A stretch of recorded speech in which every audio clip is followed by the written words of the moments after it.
Shalom, selamat malam Bapak Ibu Saudara yang dikasihi Tuhan Yesus Kristus. Selamat kita berjumpa kembali dalam renungan pada pagi hari ini.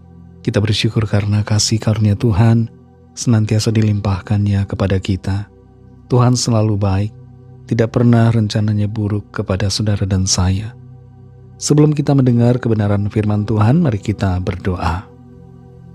Bapa kami yang di sorga, Bapa dalam nama Tuhan Yesus Kristus, terima kasih kami bersyukur untuk berkat yang Tuhan curahkan bagi kami. Terima kasih untuk keberadaan kami hari ini.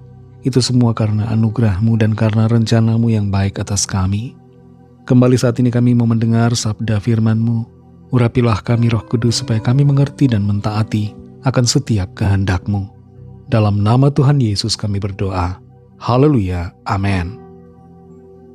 Saudara yang dikasih Tuhan, ayat firman Tuhan saat ini terdapat dalam Ibrani pasal 10 ayat 4 dan ayat yang ke-10. Tertulis demikian. Sebab tidak mungkin darah lembu jantan atau darah domba jantan menghapuskan dosa. Ayat 10. Dan karena kehendaknya inilah kita telah dikuduskan satu kali untuk selama-lamanya oleh persembahan tubuh Yesus Kristus. Saudara yang dikasih Tuhan, di Nepal ada sebuah acara yang disebut dengan Festival Gandimai. Acara Festival Gandimai ini diadakan setiap 5 tahun sekali. Dalam festival ini, ada ratusan ribu peziarah agama Hindu yang berkumpul dan mengorbankan hewan, berupa kerbau, kambing, ayam, atau burung dara. Mereka mempersembahkan korban itu kepada Dewi Gadimai, yang mereka percaya sebagai Dewi kekuasaan. Tradisi mempersembahkan korban ada banyak di berbagai agama. Dalam Perjanjian Baru juga ada tradisi ritual untuk mempersembahkan korban berupa binatang untuk penghapusan dosa atau untuk korban pendamaian ataupun korban keselamatan. Tapi pada hakikatnya, semua korban-korban itu tidaklah dapat menghapuskan dosa, karena binatang tidak dapat menggantikan manusia. Namun saudara yang dikasih Tuhan, di dalam korban Kristus yang telah disalibkan, ada kuasa yang memampukan kita untuk mengalami pengampunan, keselamatan, dan anugerah hidup yang kekal. Ada perbedaan antara korban di Perjanjian Lama dengan korban Kristus. Dan ada 3 kuasa korban Kristus yang akan kita belajar pada saat ini. Yang pertama, saudara, korban di Perjanjian Lama selalu mengingatkan akan dosa. Sedangkan korban Kristus menghapuskan dosa. Kuasa pengorbanan Kristus yang pertama adalah menghapuskan segala dosa kita. Korban-korban hewan di Perjanjian Lama terus-menerus harus dilakukan dan pada hakikatnya tidak dapat menghapus dosa. Dalam Ibrani 10 ayat 4 ini dikatakan, sebab tidak mungkin darah lembu jantan atau darah domba jantan menghapuskan dosa. Mengapa tidak mungkin, saudara? Karena tidak apple to apple. Masakan manusia diganti oleh binatang? Tidak bisa. Manusia yang berdosa harus digantikan oleh manusia yang suci.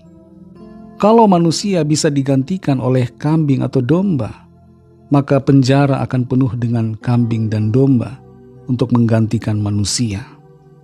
Tapi disinilah keistimewaan korban Kristus. Korban Kristus berkuasa untuk menghapuskan segala dosa kita. Yang kedua, saudara, kalau korban Perjanjian Lama harus dilakukan berulang-ulang, maka korban Kristus hanya satu kali untuk selama-lamanya. Kuasa pengorbanan Kristus berlangsung untuk kekekalan. Dan ini menunjukkan kesempurnaan.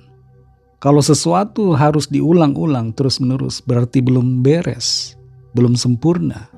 Tapi korban Kristus adalah korban yang sempurna, sehingga tidak perlu diulang dan hanya sekali untuk selama-lamanya.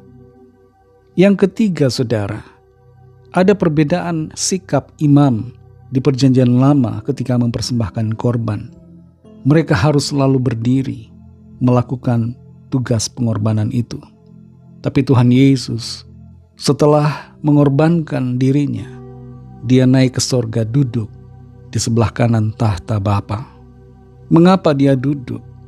Tuhan Yesus yang adalah imam besar agung kita telah selesai mengadakan penyucian dosa, sehingga dia dikatakan duduk karena semuanya sudah beres.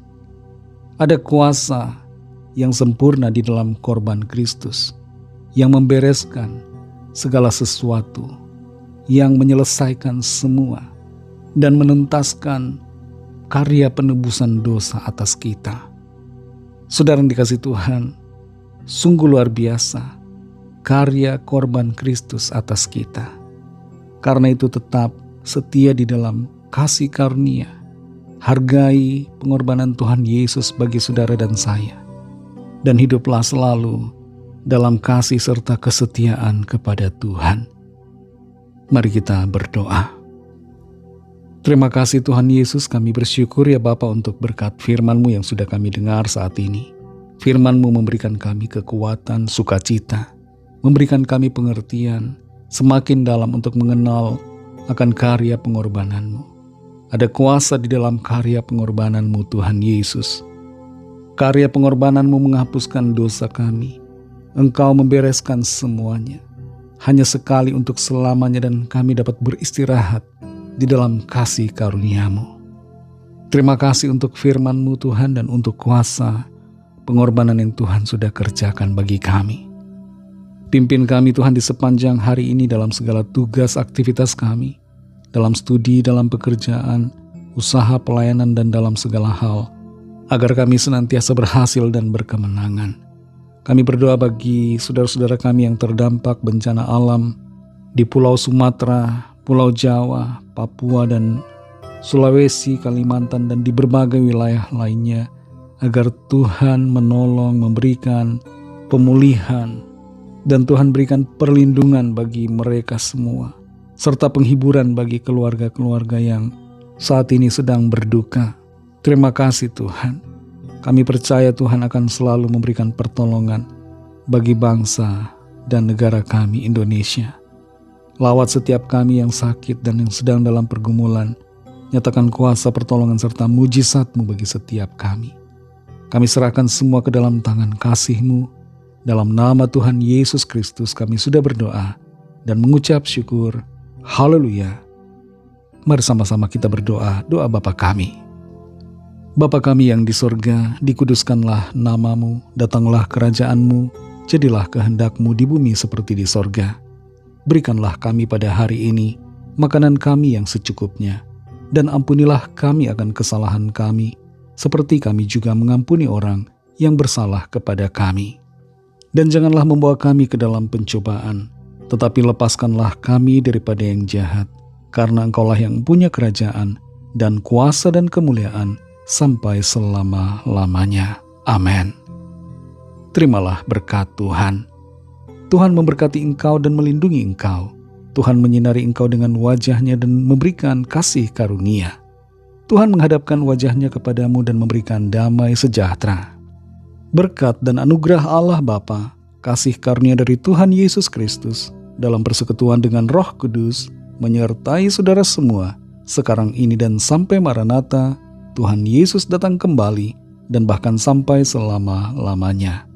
Dalam berkat nama Tuhan Yesus Kristus, haleluya, amin. Puji Tuhan, saudara yang dikasihi Tuhan, saya percaya firman Tuhan menjadi berkat dan kekuatan buat saudara semua. Dan Roh Kudus akan menolong saudara untuk lebih lagi memahami kebenaran firman Tuhan dan hidup selalu dalam kemenangan. Tuhan Yesus memberkati saudara semua. Sampai jumpa dalam renungan yang berikutnya. Haleluya.